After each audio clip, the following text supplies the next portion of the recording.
Good morning বন্ধুরা, শুভ সকাল। সবাই কেমন আছো? আশা করি সবাই খুব ভালো আছো। তোমাদের সবার ব্রেকফাস্ট হয়ে গেছে? চলো আমি দেখাই তোমাদের আজকে আমি কি কি ব্রেকফাস্ট করছি। আজ তোমাদের সেটা দেখাই, চলো বন্ধুরা। দেখো, আজ সকালের ব্রেকফাস্ট নিয়ে চলে এলাম। কি ব্রেকফাস্টে খাচ্ছি দেখো, এই যে শসা কেটে নিয়েছি স্যালাড হিসাবে, আর স্প্রাউট নিয়েছি। এই যে এটা একটা বয়েল স্প্রাউট, ছোলা, গ্রিন মুগ এসব দিয়ে একটা স্প্রাউট নিয়েছি।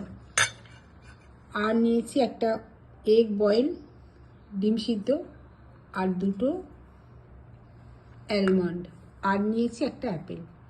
আজকে এই দিয়েই ব্রেকফাস্ট সারবো। তোমাদের সবার ব্রেকফাস্ট হয়ে গেছে? তো ব্রেকফাস্টটা আমার কেমন হচ্ছে সেটা জানাও। তোমরা কে কে এরকম ব্রেকফাস্ট পছন্দ করো সেটা আগে বলো। রোজ রোজ কি ভাত রুটি খেতে ভালো লাগে বলো? ব্রেকফাস্টে একটু অন্য কিছু আমার খুব ভালো লাগে। বেশ একটু অন্য কিছু খেলাম ব্রেকফাস্টে, হালকা ফুলকা। ব্রেকফাস্টে ভারী খেতে আমার ভালো লাগে না। তারপরে যে পিছনে অন্য কাজগুলো আছে সেগুলো করা যায় না ভারী খেলে, তাই না বলো?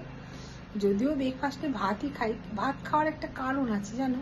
কারণটা কি বলো তো? ছেলে যেহেতু সকালে খেয়ে দিয়ে অফিস যায়, তো ভাত রান্না হয়ে যায়, যার জন্য সেই জন্য ভাতটাই খেয়ে নিই। আমার বেলায় কে ভাত খায়? কিন্তু ছুটির দিন আমি ভাত খেতে একদম রাজি নয়। তাই জন্য আমি ছুটির দিন সবসময় একটু অন্য কিছু খাওয়ার চেষ্টা করি। তাই একটু স্প্রাউট, একটু শসা এইসব খেলাম।